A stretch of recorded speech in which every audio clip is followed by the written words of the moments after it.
অবশেষে আগামীকাল আর কয়েক ঘন্টা পরেই বাংলাদেশের বিপক্ষে 2 টেস্ট ম্যাচের সিরিজ কিন্তু শুরু হতে চলেছে। শেষ ভারত টেস্ট সিরিজ খেলেছিল ইংল্যান্ডের সঙ্গে, সেটা অনেক দিন আগেকার কথা, যে সিরিজে কিন্তু ভারত 4-1 ব্যবধানে জিতেছিল। এরপর বাংলাদেশও শেষ টেস্ট সিরিজ কিন্তু পাকিস্তানের বিপক্ষে খেলে এসেছে। তাদের পাকিস্তানে গিয়ে পাকিস্তানকে হোয়াইট ওয়াশ করে সিরিজ জিতে এসেছে, যেখানে এর আগে পাকিস্তানকে বাংলাদেশ কোনোদিনও কিন্তু একটা টেস্ট ম্যাচেও হারায়নি। সেদিক থেকে বাংলাদেশ কিন্তু একদম জোশে আছে। তো তারা ভারতকেও হারাতে চায়, তারা পাকিস্তানকে হারিয়ে সন্তুষ্ট নয়, তারা ভারতকেও নাকি হারাতে চায়। ঠিক আছে বাবুরা, এসো দেখে যাও পাকিস্তান আর ভারতের মধ্যে কী পার্থক্য, এসো খেলা হবে বাবু। তো আগামীকাল আমাদের প্রথম টেস্ট ম্যাচের প্রথম একাদশ কেমন হবে সেই নিয়ে এই ভিডিওয়ে আমি কথা বলবো। তো ভিডিওটা স্কিপ না করে পুরোটা দেখবে এবং ভিডিওটা দেখার শেষে একটা লাইক এবং চ্যানেলটি সাবস্ক্রাইব করে দেবে, কারণ এই চ্যানেলে তোমরা তোমাদের পছন্দের দলের খেলার সমস্ত আপডেট কিন্তু প্রথমেই পেয়ে যাবে, সবার আগেই পেয়ে যাবে। তো চলো আর বেশি দেরি না করে ভিডিওর মেন টপিক নিয়ে আলোচনা শুরু করি। দেখো, মোটামুটি আমাদের টিম কেমন হবে সেটা সবারই জানা। তার মধ্যেও আমাদের মিডল অর্ডার এবং 3 স্পিনার খেলবে এরকম শোনা যাচ্ছে এবং 2 পেসার। তো এই জায়গাগুলিতে কারা কারা খেলবে এবং কারা কারা স্কোয়াডে বসে থাকবে সেটা নিয়ে আমরা কথা বলবো। তো প্রথমে দেখি যে আমাদের টপ অর্ডারে কারা কারা খেলবে। টপ অর্ডারে যেমনটা আমরা জানি, রোহিত শর্মা এবং যশস্বী জয়সওয়াল এই দুজনে কিন্তু ওপেনিং করবেন। 3-এ খেলবেন শুভমান গিল। এর আগে ইংল্যান্ড সিরিজেও শুভমান গিল 3-এ খেলেছিল এবং জয়সওয়াল শুভমান গিল দুজনেই ভালো পারফরমেন্সও করেছিল। তো আমাদের টপ অর্ডার মোটামুটি এরকম, রোহিত শর্মা, জয়সওয়াল এবং শুভমান গিল।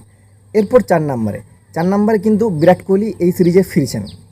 আমরা জানি যে ইংল্যান্ডের সাথে যে সিরিজে আমরা 4-1 ব্যবধানে জিতেছিলাম, সেই সিরিজে বিরাট কোহলি ছিল না, তাকে বিশ্রামে দেওয়া হয়েছিল। তো এই সিরিজে বিরাট কোহলি ফিরছেন এবং তিনি 4 নম্বরে খেলবেন। আমরা বিরাট কোহলির কাছ থেকে অনেক প্রত্যাশা রয়েছে। আমরা চাইবো বিরাট কোহলি একটা দারুণ ইনিংস খেলুন, দারুণ পারফরমেন্স করুন এই সিরিজে এবং তার কাছ থেকে আমরা সেঞ্চুরি দেখার অপেক্ষায় থাকবো। এ হচ্ছে আমাদের টপ 4। এরপর আমরা যদি বলি মিডল অর্ডারের কথা, মিডল অর্ডারে কে খেলবে? মিডল অর্ডারে আমাদের যদি দেখি, রয়েছে KL রাহুল, ঋষভ পান্ত, সরফরাজ খান এবং রয়েছে ধ্রুব জুরেলও। তবে ধ্রুব জুরেল থাকলেও ঋষভ পান্ত যেহেতু ব্যাক করেছে, সেক্ষেত্রে কিপার হিসাবে কিন্তু ঋষভ পান্তই খেলবেন। সেক্ষেত্রে ধ্রুব জুরেলের খেলার কোনো সম্ভাবনা আমি দেখছি না। তো 5 নম্বরে ঋষভ পান্ত এবং 6 নম্বরে KL রাহুল নাকি সরফরাজ খান। আমার মনে হয় সরফরাজ খান আগের সিরিজে ভালো পারফরমেন্স করেছিল, 2 50ও সম্ভবত করেছিল। তা সত্ত্বেও রাহুল কিন্তু এগিয়ে থাকবে। রাহুলের অভিজ্ঞতা বেশি এবং রাহুলের গুণগত মান, কোয়ালিটি আমরা সবই জানি। তো এই জায়গাতে দাঁড়িয়ে রাহুল কিন্তু সরফরাজের থেকে এগিয়ে থাকবে। তো 6 নম্বরে কিন্তু KL রাহুলই খেলবেন আমার মতে। এরপর আমাদের যে 3 জন স্পিনার খেলবেন, খবরটা আছে যে 3 জন স্পিনার খেলবেন, সেই 3 জন স্পিনারও জানা গেছে, রবীন্দ্র জাদেজা, আশ্বিন এবং কুলদীপ যাদব। তবে এখানে অক্ষর প্যাটেলকে কেন খেলানো হচ্ছে না, এটা সবারই প্রশ্ন হতে পারে।